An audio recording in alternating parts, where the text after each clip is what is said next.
Всем привет, вы на канале Twinkie Time. Мы продолжаем проходить Coffee Talk второй эпизод.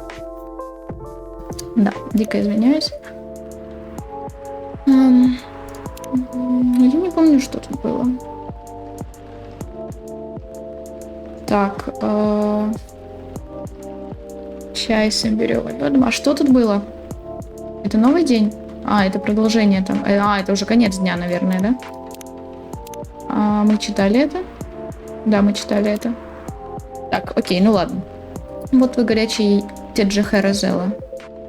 Что это значит? Джахе — это имбирь, чай Розелла — это одно из названий гибискуса. Понятно, настоящий травяной напиток. Ну, типа. Пряный как раз для сегодняшней погоды. Отличный выбор. Здорово, что тебе понравилось. Раз так, давай присоединюсь к твоему патрулю, дедуль. Я призраков не боюсь. Меня больше пугают существа из реального мира. Ну, погоди, парень, каких еще призраков? Что-то ты делаешь преждевременные выводы. Ну, не знаю, дедуль. Может, все на самом деле куда жестче? Парень, дело серьезное, не шути так. А ты тут и был? Он тут откуда сейчас нападает? Это что? Почему он тут появился? Как он тут появился? Его что тут не было или был? Я не знаю, может быть и был. Интересно. Ты что-то знаешь? Нет, я нет. А вот она, возможно. Вы тут вчетвером сидели. Ладно. Точно, это про разговор о дереве, да? Что скажешь? Закончим мысль, мы ждем. Не знаю, может ли эта информация пригодиться, но... Джордж, тебе же известна история про это дерево? Помню, ты начала об этом говорить. К дереву часто приносили знаки памяти, и что это значит? Ну, там кое-кто погиб. Что? Сейчас объясню. Помните, я упомянула, что раньше на той улице был блошиный рынок? Да. Его назвали рынком фей. Он был основан беспризорниками общества. Беспризорники — это правительственный термин для незарегистрированных граждан и прочих существ, которые в то время не поддавались классификации. Среди них были и феи. Надо же, я об этом читал.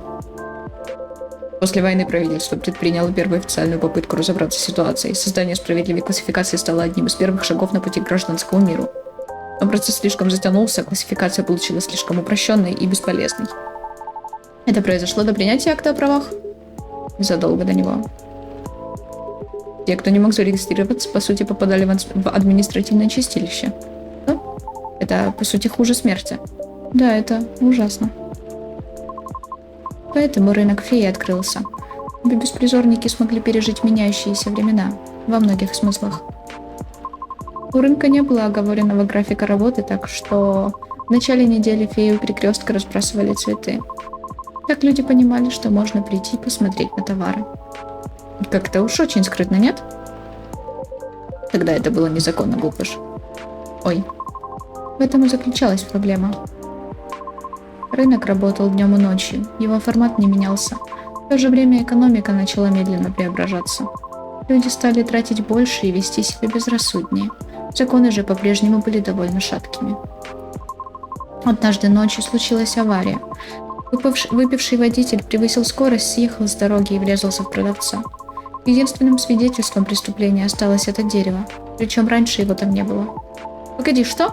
Почему я никогда об этом не слышал? Как давно это было? Авария случилась в 1959-м. Рынок прикрыли в 1961-м. До моего рождения. Думаю, теперь я все вспомнил. Все тогда только и обсуждали, что это дело. Но из природы существ, которые пострадали в аварии, большинству не оставалось ничего другого, как просто забыть об этом. Что? Это произошло в конце 50-х, начале 60-х. После войны СМИ было не так уж много. Я помню, что выпивший водитель оказался сыном какого-то богача. Ох. Вот-вот. Но дело обрело свою печальную известность не из-за этого. Из-за того, что якобы на месте аварии не обнаружили тело. Продавец был беспризорником без удостоверения личности и других официальных документов. Так что суду пришлось прекратить расследование. Но ведь тело на самом деле было, разве нет? Просто оно отличалось от того, что все ожидали увидеть. В смысле, тело — это дерево? Да. Когда полудуховные существа вроде нас покидают физический мир, после некоторых остаются особые следы. Это касается не всех. Например, банши на такое не способны. Правда? Да, мы просто исчезаем. Получается, если я правильно понял, дерево не стали использовать в качестве доказательства, потому что его не смогли классифицировать как останки. А свидетели не могли ничего сказать, потому что у них не было официальных документов, как у жертвы. Так что адвокат водителя воспользовался этими лазейками. Какой кошмар. Кошмар — это еще слабо сказано, дедуль. Ого, слов нет. Я обязательно изучу то, что ты рассказала. Но у меня остался один вопрос. Как думаешь, акты вандализма связаны с тем, что власти выкорчевали дерево? Не знаю. Думаю, стоит уточнить, когда эти акты вандализма начались. Да, логично. Да. Ну, я пойду. Скоро начинается смена. Ясно, офицер. Удачи, дедуль. Да, удача мне не повредит. Будь осторожен. Непременно. Буду держать вас в курсе. Ага, интересно. То есть дерево это был как бы труп. Я тоже пойду. Завтра у меня ранняя смена. Хочу еще кое-что уточнить, если ты не против. Это касается смерти феи и того, как о них все со временем забывают. Мне всегда казалось, что это просто миф. Видимо, я ошибался. К сожалению, да. Поэтому к дереву приносили всякие мелочи. И кто помнил о том, что случилось, хотели сохранить память. Но этого оказалось недостаточно. Иначе дерево бы оставили на месте. Я начинаю сомневаться в собственной памяти. Есть ли люди, которых я позабыл? События, которые пропустил? Даже подумать страшно. Для существ вроде нас забвение — это неизбежность. Так что не расстраивайся. Вот как. Кстати, я не запомнил, как тебя зовут. Я Гала. А я Лукас, приятно познакомиться. Что ж, я рад знакомству. Удачи на прослушиваниях Риона. Спасибо. До встречи. Пока. Пока, до скорого. Удачи, давай, до свидания. Удачки. А у меня тут что-то есть? А у меня тут ничего. Ты как? Уже довольно поздно. Я по-прежнему хочу пообщаться, но если у тебя уже нет сил, скажи. Ела? Хочешь что-нибудь перекусить? Мы не продаем еду. Правда? Неудивительно, что здесь вечно пусто. Ну, шучу. Ты же не начнешь меня ненавидеть? Будешь еще напиток? Не откажусь. Отлично. Чего тебе бы хотелось, господи? Чего-нибудь без молока, свежего и яркого. Мне весь понравился синий чай. О, хорошо, давай я закажу. Ты не против? Не против. Сделаешь кое-что особенное? Угу. Что именно? Дай мне синий чай, мед и мята. Спасибо большое за уточнение. Синий чай. Мед, мята. Ура! Я люблю, когда мне говорят прямо. Спасибо большое. Наконец-то. Цветник. Подать. Прошу. О, какая красота. И правда.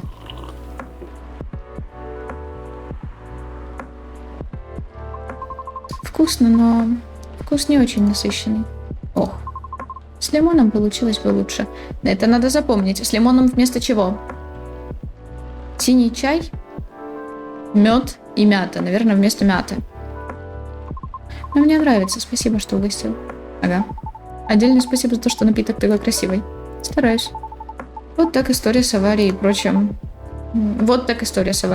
Есть о чем подумать. А часть про то, как о жертве просто забыли. У меня аж мурашки по коже побежали. Почему? Тебе не страшно? Просто взять и исчезнуть?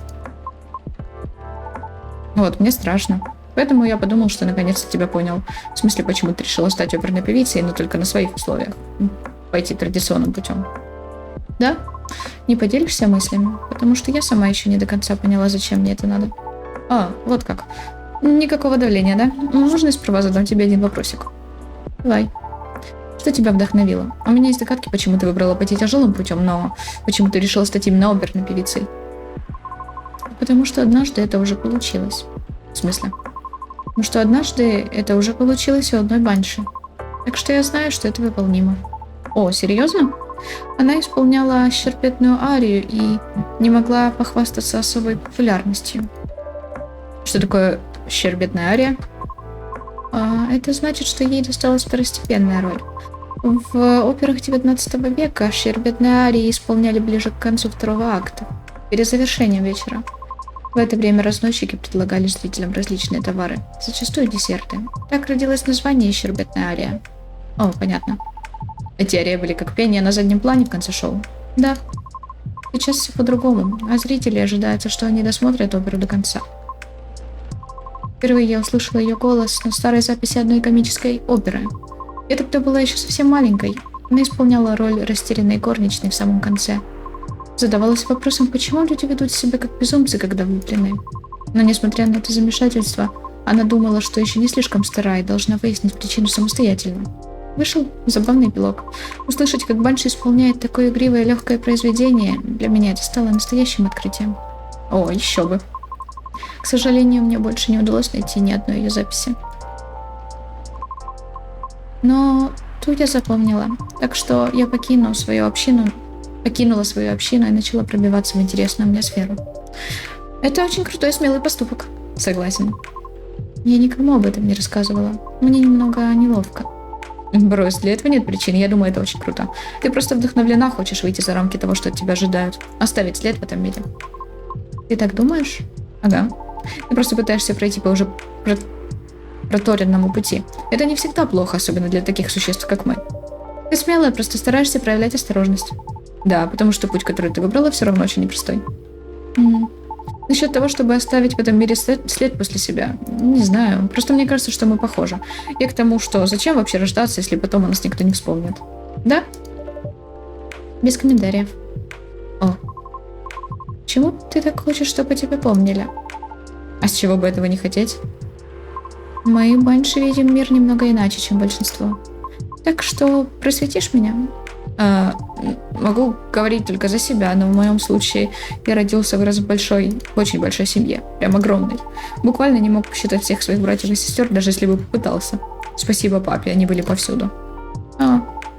Жили мы не богато, мягко говоря. Серьезно, с деньгами было туго. Хотя папа иногда появлялся и давал нам немного.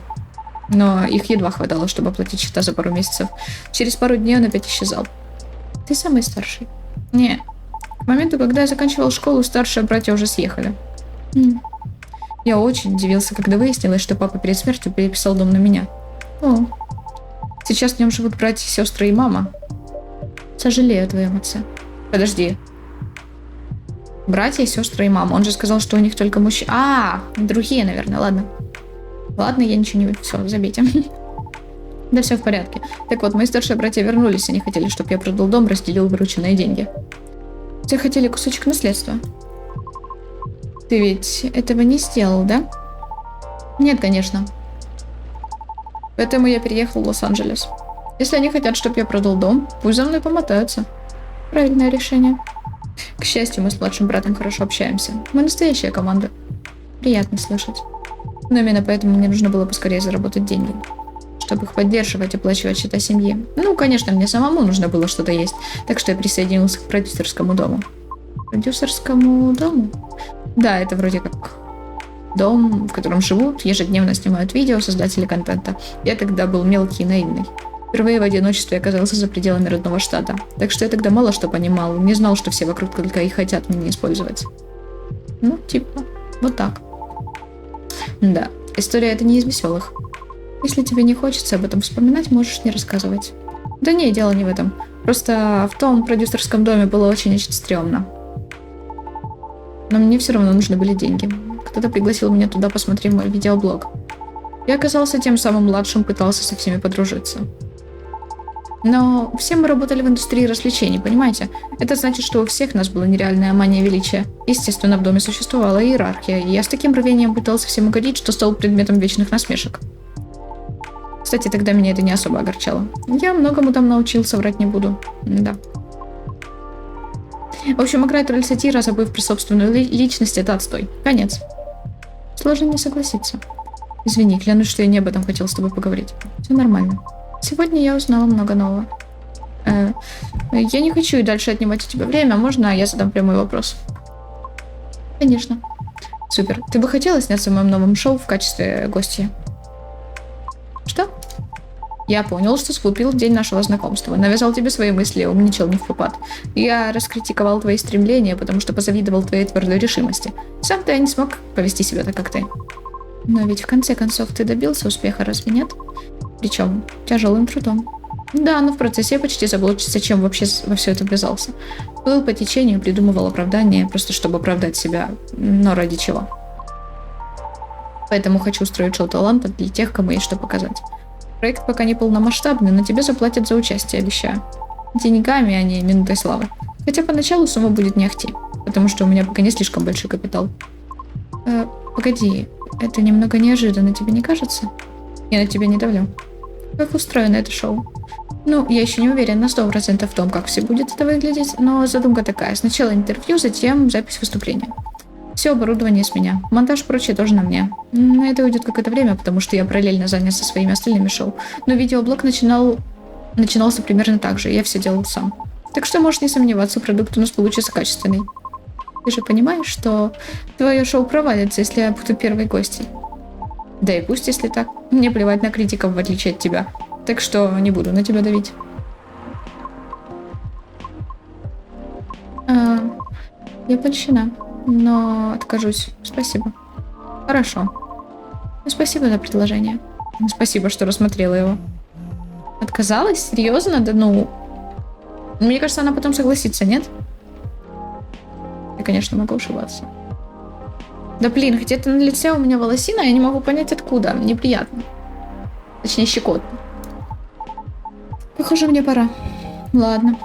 Это никак не связано с тем, что ты сказала. Просто так совпало. Да, понимаю. Супер. Надеюсь, мы еще встретимся. Ты же не против? Почему бы и нет? Ответ принимается. Тебе спасибо. Извини, если утомил. Вовсе нет, отлично пообщались. Супер. Ладно, мне правда пора. До встречи. Хорошей дороги. Ладненько, пока. А ты?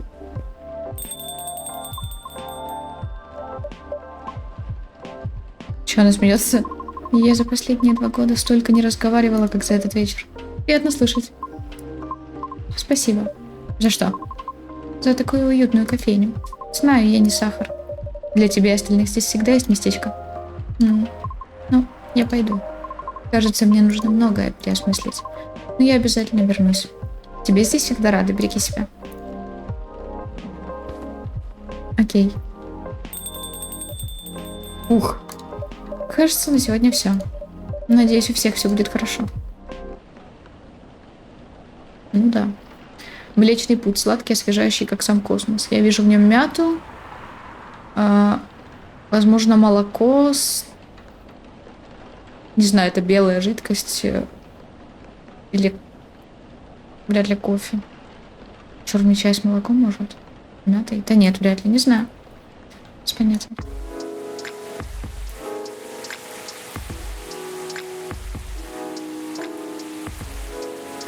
Среда, 27 сентября.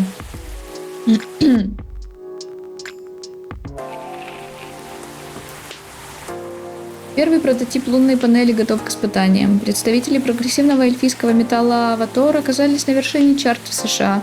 В Бутане состоится торжественное открытие Всемирного культурного центра големов.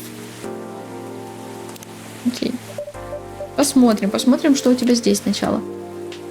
Вряд ли что-то есть новое в сторисах, значит. Так, Лукас. Прошлая ночь была просто жесть. У вас тоже такие бывают? Рэйчел, сегодня у меня напряженный день, потому что нужно уметь к себе прислушиваться. Не забывайте иногда отдыхать. Не напряженный день. Я думаю, что-то не сходится. Риона, обычное расписание. Лукас. Ужин с командой. Голем. Огр или орк, я не знаю. Что это за существо, я не знаю. Эти похожи на людей, но не факт.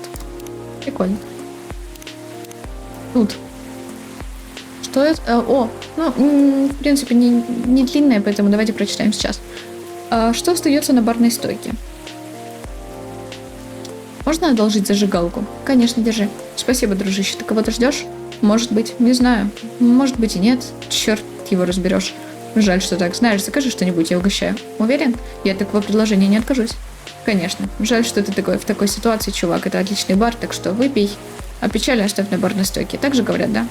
Точно. Ага. Выпьем за отличные бары неожиданную компанию. А, это типа, наверное, временной промежуток. Ты сказал такую интересную фразу о печали оставь на барной стойке. Часто заходишь сюда за этим? Да, в этом баре хорошо. Бармен добрый мужик, не прогоняет меня, если я чуть переберу, так что да. Как думаешь, куда деваются печали после того, как мы их тут оставляем? Печали? Интересный философский вопрос, чувак. Надеюсь, их уносят куда-нибудь далеко-далеко. И они оттуда уже не возвращаются.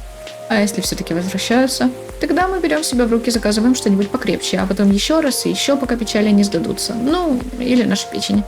Жизнь у тебя не сахар, да? Типа того, как в той истории про Сизифа и камень. Но что нам остается? Да, особо ничего. Вот-вот, такова жизнь. Опять блять. Извините. Опять промежуток. Я пойду. Приятно поболтали. Может, дело виски, но я будто пообщался со старым другом. Забудь про человека, которого ты тут ждал. Надеюсь, мы еще увидимся. Взаимно, дружище. Если что, я буду здесь. Приходи в любое время. Это ведь ты оставляешь меня у стойки, верно?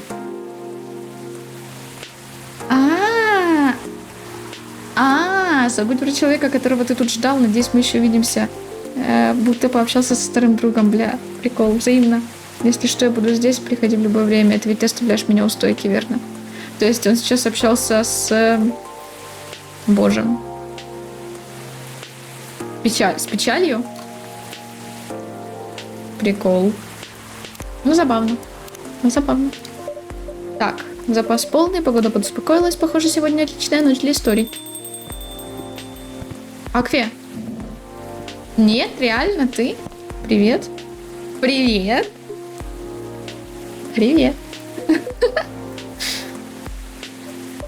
Хай, Кала, привет. Приятно вас видеть. Как дела в больнице? Ну, нормально, только я немного устала. Чё вы? Что, опять проблемы с детьми? Нет, просто. Ну, начну с того, что ярость совсем доконала. Ярость? Полнолуние уже наступило? Еще нет, но иногда у меня бывают симптомы перед началом ярости. Симптомы перед началом ярости? Угу, обычное дело для оборотней. За несколько дней до полнолуния наше тело начинает готовиться к ярости. У меня меняется реакция практически на все подряд. Кого не спросишь, симптомы у всех разные. Болят мышцы, ухудшается аппетит, появляется вялость. Бывает, случаются мигрени, ну и так далее. Мелочь, но раздражает. Да, звучит так себе. Это точно, приятного мало. У меня обычно болят мышцы, еще я устаю быстрее обычного. Ну, становлюсь вреднее.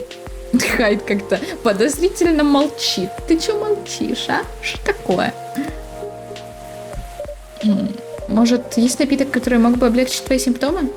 Насколько знаю, нет. Если кто-то такой напиток изобретет, то ты, Валери. Раз Галахад обычно неплохо успокаивает твою ярость, может попробовать его и для этого состояния? Может быть, но думаю, его нужно сделать чуть более расслабляющим. Например, убрать из Галахада кофеин, а может придать ему синий цвет? Ага, у меня есть рецепт. Да, чай, молоко, имбирь. Синий чай, молоко, имбирь. Давай так, да. Но он так и сказал же правильно. Чай Гала. Чё? Чай Гала? Интересное название. На. Чай Гала, держи. Тут день рождения 13-го. Коротко обо мне. Ветеран, работаю в больнице. У меня с Миртл близкие друзья типа стоят. И все? Да, и все. В основном все либо 0, либо 2. Хорошие типа. Мягкий напиток с нотками пряности, который успокаивает сильные эмоции и возвращает в жизнь радость. Чай Гала.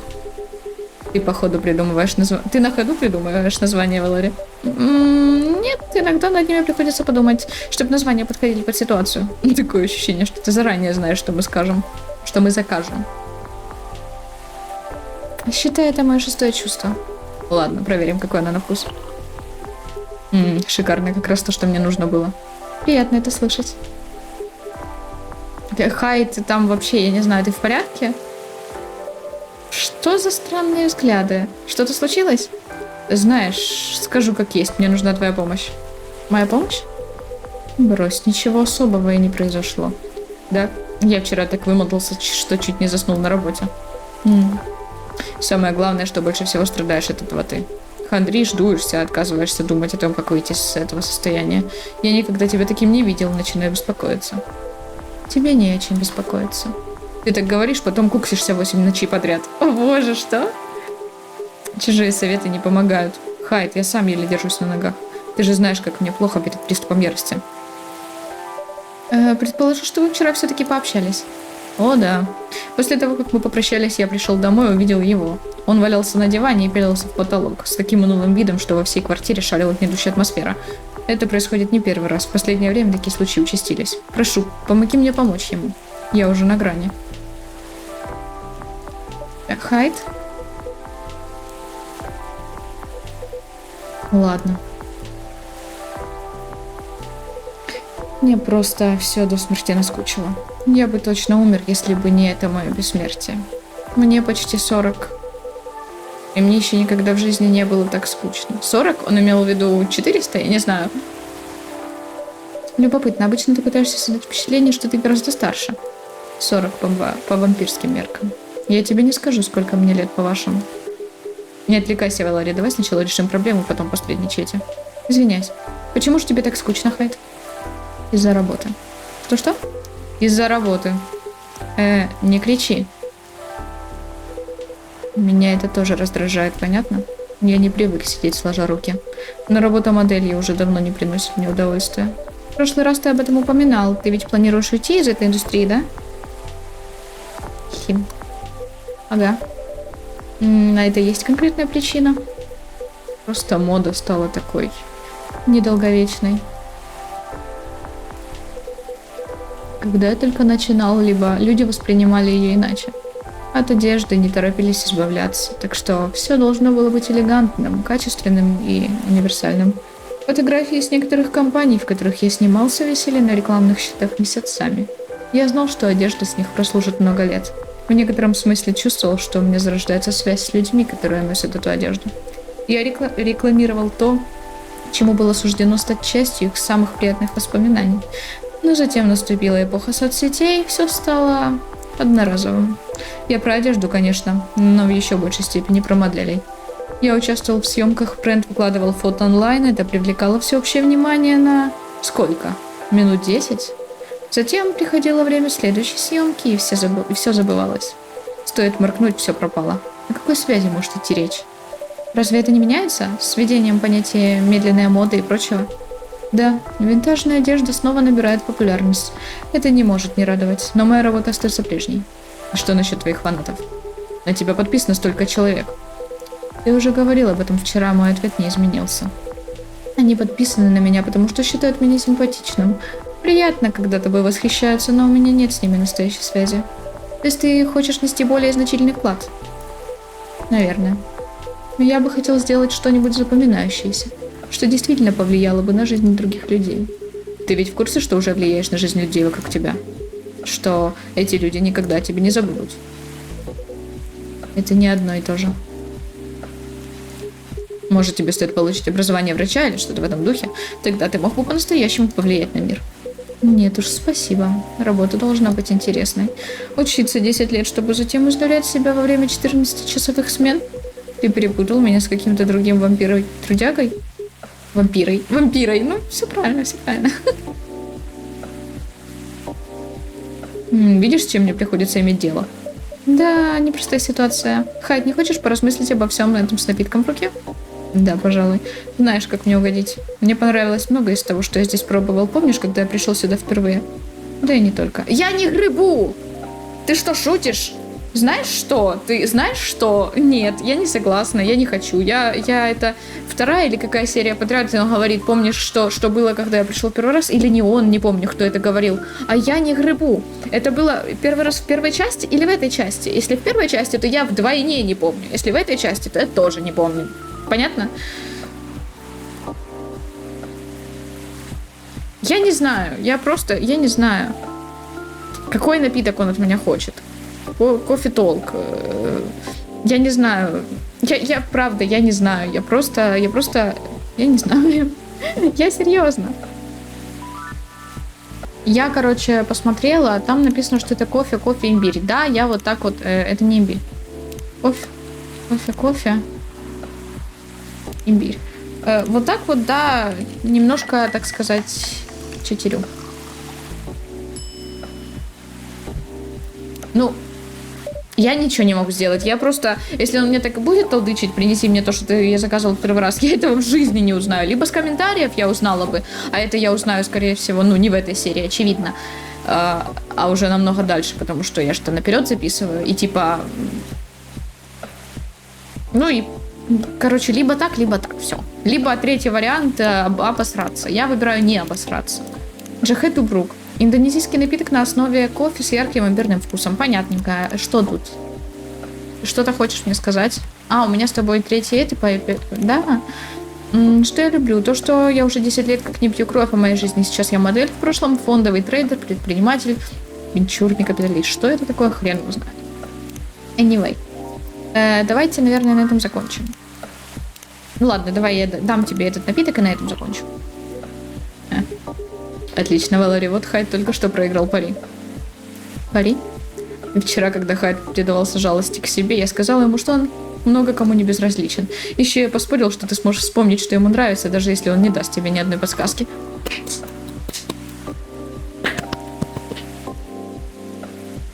Без комментариев. Ну что я могу сделать? Извини. Так что я могу с уверенностью сказать, что я был прав. Хайду теперь придется угостить меня ужином. В ресторане на мой выбор. Мы опять пойдем в тот ужасный стейкхаус, я прав? Конечно. Гала, а ты выигрывал пари до этого? Дай-ка подумаю. Хайд, помоги вспомнить. Он выигрывает каждый раз, когда мы заключаем пари. Ого. Ого. Ого, на этом конец. Ого. Ладно. Спасибо вам, девчата, за просмотры. Не забудьте подписаться на канал, на Инстаграм, на Твич, также ставьте лайки, оставляйте комментарии и кликайте на колокольчик. Всем отличного настроения и до встречи в следующих видео.